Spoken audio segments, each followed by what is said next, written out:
Emperor Marcus Aurelius, thank you for speaking with me today. I often experience social anxiety when I'm around other people, and I feel panicked and anxious when I'm in groups or large crowds. However, I don't want to limit myself or be a recluse. How can I overcome my social anxiety and be more comfortable around people? Ah, my friend from the future, this is indeed a plight that many people face, even in my own time. The fear and discomfort in the presence of others can be a great hindrance, and yet it is often our own thoughts that bind us. The philosophy of Stoicism, which I hold dear, has much to offer in this regard. Firstly, consider this. All humans are part of a greater whole, a shared existence. We are all fragments of the universe and connected to each other in profound ways. As I have noted in my meditations, we are made for each other, and to act against this nature is to act against ourselves. However, I understand that such a realization does not erase the unease you feel in social situations. Here is where another key tenet of Stoicism comes to your aid: the concept of control. Remember, you only have control over your mind and your actions. The thoughts, opinions, or actions of others are beyond your control and therefore should not be a source of your distress. Focus on what is within your power, your own reactions, your own conduct. This is not to say that you should ignore others entirely, but rather to be mindful of your reactions to them. In my life, I have found myself in the midst of large crowds, in the Senate, on the battlefield, at public ceremonies. There were times when the pressure felt immense, the expectations unbearable. But I took solace in the wisdom of Epictetus, who said, "We should always be asking ourselves, is this something that is or is not in my control?" Practice this art of discernment. Make it a habit to pause, to reflect, and to ask yourself whether you're worrying about things within your control or not.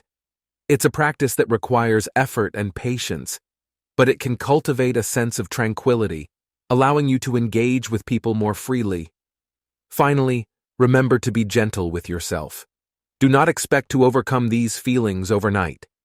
Instead, see each interaction as an opportunity to learn and grow.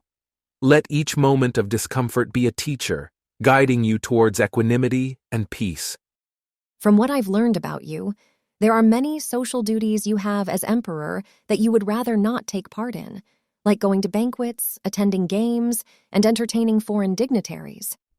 You would rather just practice philosophy and read, but your responsibilities don't allow you to do that. How can I accept that in my life I can't always simply do what makes me most comfortable, like being by myself?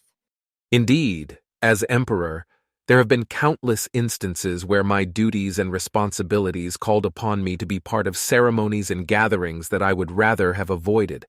It is in the nature of the role I was born into. It was not my choice, yet it is my responsibility. But remember this: discomfort is not inherently a bad thing. Comfort can lead to complacency, while discomfort can be a catalyst for growth. As I wrote in my meditations, the impediment to action advances action. What stands in the way becomes the way. Consider each uncomfortable situation as an opportunity for growth and learning. If you prefer solitude but must be amongst people, let that moment teach you patience, understanding, and empathy. Learn to navigate the dynamics of human interaction and gain wisdom from it. I too cherish my quiet moments of reflection and philosophical rumination. But I also recognize the importance of my role and duties to the people of Rome, and I have learned to find purpose and meaning in these interactions.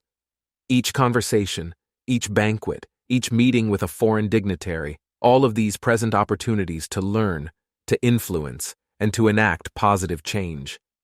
In this light, social obligations are not burdens but pathways. They allow me to practice the virtues I study and hold dear: justice, wisdom, courage, and temperance. It's not always easy or comfortable, but it is often necessary, and therein lies its value. Take solace, my friend, in knowing that there are others who share your plight. Even in roles we'd rather not have, we can still find purpose and fulfillment.